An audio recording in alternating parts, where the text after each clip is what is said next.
माननीय मुख्यमंत्री भी अपना जाति बदल लिए हों, तब तो वहाँ जाते हैं, खुद पूजा पाठ करते हैं और हम लोगों के ऊपर में वहाँ एफआईआर भी करते हैं। पारसनाथ जो ऑलरेडी आदिवासी राजस्व ग्राम है, वो उत्तरी पारसनाथ और दक्षिणी पारसनाथ संथालों का राजस्व ग्राम है। वहाँ 671 एकड़ हमारा रैयती जमीन है। हमारा पूजा पद्धति वहाँ वर्षों से चला आ रहा है और उनका कहना है कि मांस मदिरा क्षेत्र मुक्त हम घोषित करेंगे। वो मुझे बताया कि उनका जो पूजा स्थल है, उनके साथ में कौन उसको मांस मदिरा कर रहा है। कल्पना मुर्मू सोरेन जब राजनीतिक शुरुआत करते हैं तो उसी दिसों मांझी थान में माथा टेक करके करती हैं और वहाँ देवी देवता से मन्नत मांगते हैं। हम गांडे उपचुनाव जीते, उस समय हेमंत जी जेल में थे और जेल से वापस आएंगे तो आदिवासी रीति रिवाज से हम पूजा करेंगे। फलस्वरूप 19 जुलाई को उनका जो मैडम का जो है दोनों मन्नत पूरी हो जाती है। शराब और मांस की अगर बात करें तो फिर आदिवासी कल्चर में वो चलता है और है, तो आप कैसे प्रतिबंध करेंगे? हम तो कहेंगे राज्य सरकार बिना बलि प्रथा के क्या पूजा संपन्न संभव है? नहीं, फिर तो एक नया समाज का निर्माण करना होगा। इन समुदाय के लोगों ने सरकार को मिसगाइड करते हुए, कोर्ट को भी गुमराहित करने के लिए, प्रशासन को हमेशा गुमराह करते हुए वहाँ के आदिवासी के साथ में कभी भी सामाजिक भावनाओं के साथ में आज तक वर्ता नहीं किया। जब तक हम लोग एकजुट नहीं होंगे तब तक सरकार इस तरह से हम लोगों के साथ में धार्मिक भावना के साथ में वो ठेस पहुंचाते रहेगी। जिस तरीके से दक्षिणी छोटा नागपुर के उरांव, मुंडा और इधर के जितने भी आदिवासी समाज के लोग हैं, यहाँ पर सिरमटोली सरना स्थल को बचाने के लिए प्रयासरत है। लगातार 4 महीने से आंदोलन कर रहे हैं क्योंकि सिरमटोली फ्लाईओवर रैंप ठीक सरना स्थल के सामने उतार दिया गया है। पूरी अपडेट हम आपको लगातार देते रहे हैं, लेकिन देखिए दक्षिणी छोटा नागपुर का ये हाल है, लेकिन संथाल का एरिया भी कुछ खास नहीं है। वहाँ पर भी इसी तरीके से जो धार्मिक स्थल है उसे लूटने का काम हो रहा है। मारंगबुरु आप जानते हैं संथालियों का एक उद्गम स्थल समझा जाता है, बहुत ही पवित्र स्थल समझा जाता है। वहाँ पर देखिए 3 तारीख को एक खबर आई थी कि जैनियों के द्वारा जो पीआईएल किया गया है उसके अनुसार हाईकोर्ट ने यह आदेश दिया है कि उस मारंगबुरु स्थान में यानी कि उस पारसनाथ पहाड़ में किसी भी तरीके का मांस वगैरह या फिर शराब वगैरह का प्रयोग नहीं किया जाएगा। लेकिन हम आपको बता दें संथाली मारंगबुरु में जाके जब भी पूजा करते हैं ना, वहाँ पर बलि प्रथा होती है और वहाँ पर पूजा के दौरान शराब का भी प्रयोग किया जाता है, सिर्फ पूजा के लिए। इसी बाबत देखिए संथाल से कुछ लोग आए हैं हाईकोर्ट में, इन्होंने भी कुछ याचिका दायर की है। पूरे मसले पर हम लोग बातचीत करेंगे। हमारे साथ सिकंदर हेमब्रम जी हैं। जवाबी कार्रवाई हो रही है हाईकोर्ट के फैसले पर दादा? बिल्कुल, कहीं ना कहीं हाईकोर्ट और राज्य सरकार की जो मंशा है वो मेट्रोपॉलिटन सिटी में रहने वाले लोगों को जंगल का जो अधिकार है, जो आदिवासी परंपरागत तरीका से था, छीनने का काम कर रही है और कहीं ना कहीं ऐसे संपन्न लोग कोर्ट को भी गुमराहित करके अपने पक्ष में करने के लिए प्रयास किए हैं। आदेश में यह था कि मांस मदिरा का वहाँ पर प्रयोग नहीं किया जाएगा, शराब का प्रयोग नहीं किया जाएगा, साथ ही होमगार्ड के जवानों को वहाँ पर मतलब संख्या उनकी बढ़ा दी जाएगी। संथाली कैसे पूजा कर पाएंगे? हम कहना चाहेंगे जब पूजा होता है तो क्या विधि है, क्या क्या प्रयोग करते हैं? नहीं, पूजा विधि जो है जो वर्षों से चला, आदि अनादिकाल से चला आ रहा जो हमारा पूजा पद्धति है, कोई हमने न्यू और इस झारखंड बनने के बाद या जितने लोग खड़े हैं हम लोगों ने नहीं बनाया है। हमारी कस्टम है, रिचुअल है, ट्रेडिशनल है। भारतीय संविधान में बाबा साहब का लिखा हुआ कानून में रूढ़िगत प्रथा को उन्होंने प्रमाणित किया है और उस प्रमाणिकता के तौर पर हमारा पूजा पद्धति वहाँ वर्षों से चला आ रहा है और उनका कहना है कि मांस मदिरा क्षेत्र मुक्त हम घोषित करेंगे। वो मुझे बताया कि उनका जो पूजा स्थल है उनके साथ में कौन उसको मांस मदिरा कर रहा है। पारसनाथ जो ऑलरेडी आदिवासी राजस्व ग्राम है, वो उत्तरी पारसनाथ और दक्षिणी पारसनाथ संथालों का राजस्व ग्राम है। वहाँ 671 एकड़ हमारा रैयती जमीन है। वहाँ दोनों गांव में हमारा मांझी थान और जाहिर थान है। वहाँ बलि प्रथा भी होता है। वहाँ हमारा चावल का जो बनाया हुआ ट्विस्ट किया हुआ जो हड़िया है वो भी चढ़ाया जाता है। साथ ही साथ देशों मांझी थान में भी और जुग जाहिर थान में भी।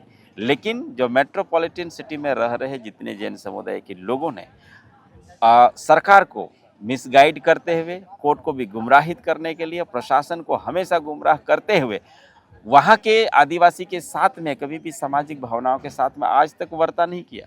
उनका चिट्ठी पीएमओ जाएगा, सीएमओ जाएगा और जिला में बात करेंगे तो डीसीआर एसपी के पास जाते हैं। जो अनसुलझा या अनप्रैक्टिकली उस क्षेत्र से अनभिज्ञ लोग हैं, वैसा लोग झूठ का कंप्लेन कर देते हैं।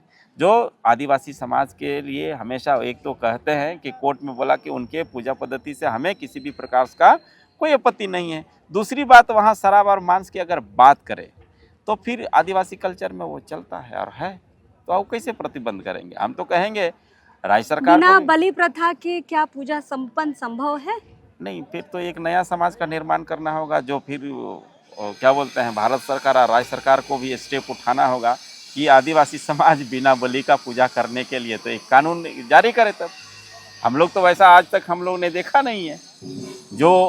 जो पूजा पद्धति है वो तो शुरू से चला और उस परंपरा को हम लोग आगे बढ़ा रहे हैं। सरकार का इस पर क्या कहना है? यहाँ के मुख्यमंत्री संथाली है, पूजा पाठ से तो वो भी जानते हैं कि संथालियों की पूजा पाठ कैसे नहीं होती नहीं नहीं, है। हम लोग को शक हो गया। यहाँ जो है ना कन्वर्ट हो रहा है। कोई लोग हमारा गिरिडीह में देखेंगे तो 100 रुपया एफिडेविट करके अपना जाति बदल लिए। हो सके माननीय मुख्यमंत्री भी अपना जाति बदल लिए हों, तब तो वहाँ जाते हैं, खुद पूजा पाठ करते हैं और हम लोगों के ऊपर में वहाँ एफआईआर भी कर देते हैं। एफआईआर हुई है? एफआईआर हुई है, कांड संख्या 13/2024। जबकि उनकी धर्मपत्नी कल्पना मुर्मू सोरेन जब राजनीतिक शुरुआत करते हैं तो उसी दिशो मांझी थान में माथा टेक करके करती हैं। बिल्कुल। और वहाँ देवी देवता से मन्नत मांगते हैं। हम गांडे उपचुनाव जीते, उस समय हेमंत जी जेल में थे और जेल से वापस आएंगे तो आदिवासी रीति रिवाज से हम पूजा करेंगे। फलस्वरूप 19 जुलाई को उनका जो मैडम का जो है दोनों मन्नत पूरी हो जाती है। वो गांडे उपचुनाव जीत भी जाती हैं। हेमंत सोरेन जी जेल से बाहर चले आते हैं, पति पत्नी वहाँ चले जाते हैं आदिवासी परंपरा पूजा करने के लिए। तो मारंग गुरु से मांगा गया चीज पूरा हुआ है, फिर भी आस्था नहीं है क्या? वही चीज़ तो हमको लगता है कि कहीं ना कहीं आदिवासी समाज के नाम पर वो दिखावा करते हैं और ओरिजिनल अंदर से आदिवासी हमको नहीं लगता है वो बच गए हैं। क्योंकि आप देखेंगे जितने भी आदिवासी का धार्मिक धरोहर, रांची का सिरम टोली आप देखेंगे उसी स्थिति में है, आप देवड़ी देरी का देखेंगे वो उसी स्थिति में है, बिल्कुल। लुगुबुरु भी देखेंगे तो उसी स्थिति में। अभी यहाँ प्रेस कॉन्फ्रेंस में हमको पता चला कि गुमला के कोई धार्मिक स्थल है आदिवासियों का, वहाँ भी वही स्थिति है। तो अगर राज्य के जो मुख्यमंत्री खुद आदिवासी हैं और उस कल्चर से वो बिलोंग करते हैं, अपना कल्चर को एक सरकारी सिस्टम को समझा पाने में अक्षम होते हैं, तो इससे फेलियर और असफल मुख्यमंत्री को खोजने से भी पूरा भारत में नहीं मिलेगा। हमको लगता है इस धरती पर नहीं मिलेगा। अब आगे की क्या रणनीति है आप लोगों की? आगे की रणनीति आप देख रहे हैं, आदिवासी संथाल समाज भी चरणबद्ध तरीका से अपना आंदोलन का रूपरेखा खींचे हुए हैं। और वहाँ जो हमारा परंपरा जो शुरू से चलता आ रहा है उस चीज़ को हम करेंगे, करते रहेंगे। जितना एफआईआर करना है वो करें। अगर पूरे आदिवासी समुदाय पर भी एफआईआर करेंगे, हम लोग जेल जाने को भी तैयार हैं, लेकिन हमारा जो परंपरा है उसको जो पूजा हम पद्धति है करते रहेंगे। अच्छा, यहाँ सिरमटोली मामले में सरना भवन में दादा लोग भी आए हैं। यहाँ का जो माहौल देख पा रहे दादा, वहाँ आप लोग के ऊपर केस हुआ है तो इधर भी केस हुआ है। 25 लोगों पर 25 धाराएं लगाई गई हैं। तो आप लोग क्या इस आंदोलन में समर्थन कर रहे हैं? हम लोग दिल से समर्थन भी करते हैं और जब कभी भी सिरमटोली मामले में कहीं धरना हो, झारखंड बंदी मामले हो या अन्य कुछ आंदोलनात्मक जो स्टेप उठाए जाएंगे, हम लोग कदम से कदम मिल करके भी चलेंगे और साथ ही साथ सभी अगुआ साथियों से हम आह्वान भी करेंगे। हम लोगों को अलग अलग अब नहीं रहने की ज़रूरत है। हम लोगों को चाहे वो मारंग गुरु का मामला हो, चाहे लुगुबुरु मामला हो, चाहे सरनासर सिरमटोली हो, चाहे देवड़ी देरी का मामला हो, जब तक हम लोग एकजुट नहीं होंगे तब तक सरकार इस तरह से हम लोगों के साथ में धार्मिक भावना के साथ में वो ठेस पहुंचाते रहेगी। हम तो कहेंगे कि हम गिरिडीह से आवाज़ दे तो रांची वालों को सुनाई दे और यहाँ से अगर कोई आवाज़ करते पूरे झारखंड के आदिवासी गिरिडीह वालों को सुनाई दे। जी, इस तरह से हम लोग कोऑर्डिनेशन बना करके कदम से कदम मिल करके हम लोग चलने को एक आखिरी सवाल दादा, अब हुआ सरकार में, हेमंत सोरेन की सरकार में, आपके खुद के समाज के संथाली समाज से आते हैं, उनकी सरकार में उम्मीद थी कि आदिवासियों के धार्मिक स्थल का इस तरीके से अतिक्रमण होगा? नहीं, कतई ये उम्मीद तो नहीं थी। हमको तो लगता है कि माननीय मुख्यमंत्री का जो है विवेक इसलिए डे बाय डे मरता जा रहा है, क्योंकि धार्मिक स्थल के साथ में वो खिलवाड़ करते जा रहे हैं। और इसका दूरगामी परिणाम होगा। जिस प्रकार से यहाँ पहले का भी सरकार का हश्र हुआ है, आदिवासी समाज कभी भी अपने आंदोलन से पीछे नहीं हटे हैं कि हमारा लड़ाई का इतिहास रहा है। अगर इस तरह से सरकार नहीं जागती है और अपना आदिवासियों के साथ में खिलवाड़ करना बंद नहीं करती है, तो इसका दुष्परिणाम आगे उनको भुगतना आज पड़ेगा। आपने हाईकोर्ट में क्या याचिका डाली? नहीं, बिल्कुल हमने चूँकि पहले हस्तक्षेप याचिका हमने अपनी आदिवासी भावना से अवगत कराने के लिए हम लोगों ने हस्तक्षेप याचिका डाला था, लेकिन कोर्ट ने कहा कि आप गुमराहित कर रहे हैं। अच्छा। तो ऐसा उन्होंने कहा था। आज हम पूरे आदिवासी समाज और पूरा दस्तावेज के साथ में जो हमारे पूर्वजों ने करके गया है, उसको चीज़ को लेकर के हाईकोर्ट में PIL के लिए हमने फाइलिंग के लिए वहाँ सारा डॉक्यूमेंट्स जमा किया है। जैसे ही केस नंबर या रजिस्ट्रेशन नंबर आता है, मैं मीडिया के सामने और पूरे आदिवासी समुदाय के सामने उस केस को हम लाएंगे और यह लड़ाई समाज को लड़ना है और सबको हम अवगत कराएंगे। बिल्कुल। तो अब इधर मतलब संथालियों की तरफ से भी अब PIL की तैयारी हो चुकी है, फाइलिंग आज कर दिया गया है, बहुत जल्दी इसकी डेट आएगी।